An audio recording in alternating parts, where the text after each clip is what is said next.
نن مو خپرونه د ننګرهار ولایت مارکو بازار کې ده او دلته به له خپل وطندارانو سره د روژې مازدیګرۍ او ماښامۍ ګورو. سږکال روژه بس نوره نه ښه کړي مفت که لذیذه.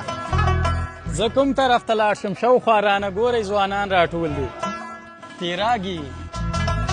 زیاتره خلک دلته د روژ خوړلو لپاره راځي که نه؟ خو غوښه به خورو خروشونه به خورو انشاءالله چې 10 لکه الله پاک نیکۍ راکړه او 10 لکه ګناهونه معاف. تاسو خواره ورځ خلکو باندې روژ خورئ تاسو به څومره نیکۍ ګټئ؟ موږ به داسې بس داسې ووایم مړه جنت د ښاره موږ ګټلی دی واورېدی.